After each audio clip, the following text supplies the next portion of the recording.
సరే సోషల్ మీడియాలో హైందవ క్రైస్తవం గ్రంథం గూర్చి వారేదో అంటే నెగెటివ్ కామెంట్స్ చేశారు, లేకపోతే దాన్ని ఖండించారు. అప్పుడు మీరు గూడా కొంచెం సీరియస్‌గానే రియాక్ట్ అయ్యారు అనేటువంటిది కూడా కొంచెం సోషల్ మీడియాలో నడుస్తా ఉంది. ఏమి సీరియస్‌గా రియాక్ట్ అయ్యాను? మీరు ఎప్పుడు ఆయన తల తీసుకొని రావాలి అని జెప్పేసి మీ శిష్యులతో మీరేదో అనౌన్స్ చేసినట్టుగా అట్లా కొందరు కామెంట్స్ మాధవబాబు పెడతా గారు, ఉన్నారు. హ్మ్. ప్రవీణ్ కుమార్ తల తీసుకురండి అని నేనెప్పుడన్నాను? అననే లేదు. ఆ మాట అన్న ప్రతి ఒక్కడు పచ్చబద్ధికుడే. ఓకే. పచ్చబద్ధికుడు సైతాను కొడుకువాడు. ఆ మాట నా నోట ఒక్కసారి కూడా ఉచ్చరించలేదు. ప్రవీణ్ కుమార్ తల తీసుకురండి అనేటంత డ్యామేజ్ కూడా ఆయన నాకేం చేయలేదు. ఓకే. విన్నారా? ప్రవీణ్ కుమార్ గారి ద్వారా నాకు, నేను చేస్తున్న సేవకు ఏమి డ్యామేజ్ లేదు. ఆయన తన అభిప్రాయాన్ని వ్యక్తపరిచాడంతే. దాన్ని పట్టించుకున్నోడెవడు? నేను ప్రతి వారము కొన్ని బాప్తిస్మాలు ఇస్తుంటాను. ఒక కొత్త సేవకుని అభిషేకిస్తుంటాను. కొత్త సంఘాలను ప్రారంభిస్తున్నాము. వారి ద్వారా నాకు ఒక గడ్డి పరకంత డ్యామేజ్ కూడా లేదు. నాకు ఏ విధంగా కూడా నష్టం చేయలేదు. ఓకే. అభిప్రాయాలలో విభేదించాడంతే. అది నష్టమా? అదేం నష్టం కాదు. అలాగైతే నాతో పిటి సుందరరావు గారు కూడా విభేదించారు. విజయప్రసాద్ రెడ్డి ఇట్లాంటి ప్రభృతులు విభేదించారు. సిలాన్ పెంటకోస్ట్ వారు విభేదించారు. ఎందరో విభేదించారండి. అందులో నాకు ఆయన మీద కోపం ఎందుకు ఉంటుంది? సరే, తెలియదులే, తెలుసుకుంటాడు అనుకుంటాం. ఇప్పుడు నాకు తెలిసిన సత్యం నేను చెప్పాను, దాన్ని ఆయన ఖండించినప్పుడు సరే, ఆయన కూడా తెలుసుకుంటాడు ఒకనాటికి. అట్లా ఒకప్పుడు నన్ను బాగా వ్యతిరేకించిన వాళ్ళు మళ్ళీ దారికి వచ్చి, బ్రదర్ మీరే రైటు, మిమ్మల్ని అర్థం చేసుకోలేదు ఒకప్పుడు, క్షమించండి, ఇప్పుడు అర్థమైంది మాకు అని వచ్చిన వాళ్ళు వందల సంఖ్యలో ఉన్నారు. కాబట్టి ఎవరైనా మొండిగా మాట్లాడి నన్ను వ్యతిరేకిస్తే సరే, ఈయన కూడా తెలుసుకుంటాడులే అని అనుకుంటా తప్ప, ఆయన తల తీసేయండి అనేటంత అంత కోపము, పగ ఉండాల్సినంత డ్యామేజీ ప్రవీణ్ పగడాల్ గారు నాకేం చేయలే. ఆయన ఎప్పుడూ నా సంఘ సభ్యుడు కాదు. నేను ఆయనకు బాప్తిసం ఇవ్వలేదు. నా దగ్గర పెరిగినోడు కాదు. నేను ఆయనకే రూపాయి సహాయం చేయలేదు. ఏ రకంగా ఆయన నాకు కృతజ్ఞత కలిగి ఉంటాడు ఉండాలి చెప్పండి? ఆయన తనంత తాను స్వతంత్రుడు. నా మీద తిరుగుబాటు చేసిపోయినోడు కాదు. ఆయన వేరే సంస్థలో, వేరే సహవాసంలో ఉండి ఆయన ఒక సేవకుడుగా గుర్తింపు పొందాడు, నాతో విభేదించాడు. But that makes absolutely no damage for my ministry. Absolutely no damage. హైందవ క్రైస్తవం గురించి ఆయన వ్యతిరేకిస్తే ఉండొచ్చు, నాకెందుకు దానిపై I don't bother about that, I don't care. ఎందుకంటే హైందవ క్రైస్తవం బుక్ చదివి నేను రక్షణ పొందానని చెప్పేవాళ్ళు వందల సంఖ్యలో నా చుట్టూ ఉన్నారు. హైందవ క్రైస్తవం బుక్కే చదవకపోతే ఈ జన్మకు నేను రక్షణ పొందే అవకాశమే లేదు అని చెప్పిన వాళ్ళు వందల మంది ఉన్నారు. ఇంతమంది నా గ్రంథము ద్వారా రక్షణ పొందారు, యేసే దేవుడని కన్విన్స్ అయ్యారు అనే తృప్తి నాకున్న తర్వాత అది నేను ఒప్పుకోనండి అని ఎవరో అన్నారని ఆయన మీద పగ నాకెందుకు?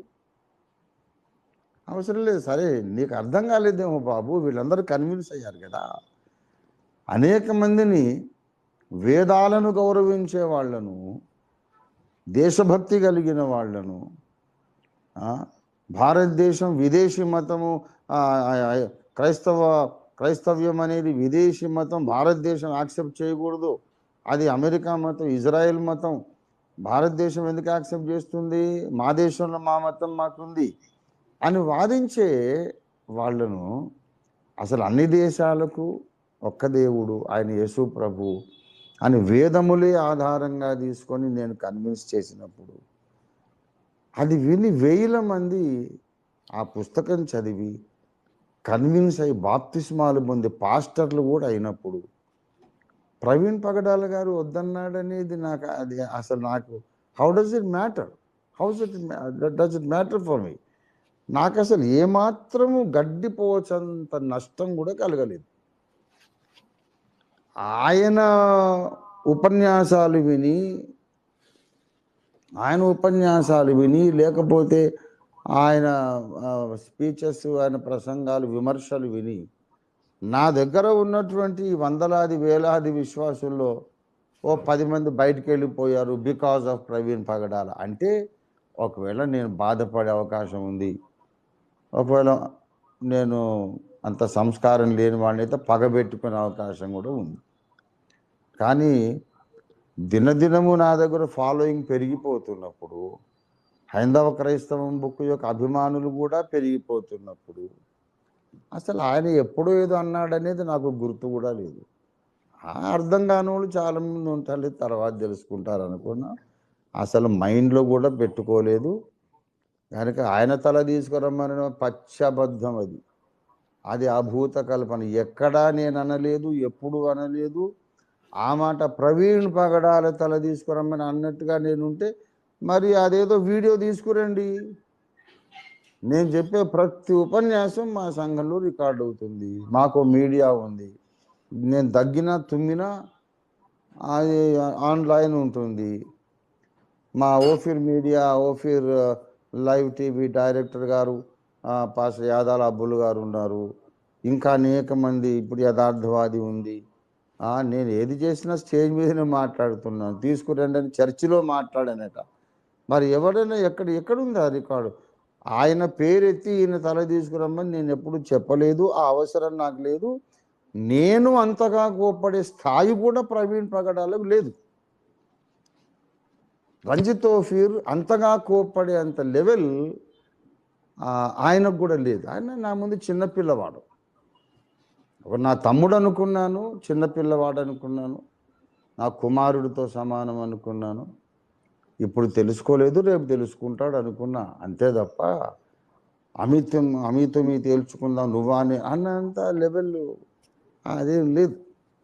కాబట్టి అదంతా కూడా కల్పన, ఎవడో పనికిమాలినోడు కల్పించాడు అది. అదంతా పచ్చబద్ధం. గెట్ మీద ప్రూఫ్స్ ఎక్కడున్నాయి? ఎప్పుడన్నాను? ఎక్కడన్నాను? ఆ మాట నేను అననే లేదు. దాన్ని అనవసరంగా ప్రచారం చేసుకుంటున్నారు. నాకు ఒక ఎంటుక పోయినట్టు కూడా కాదు.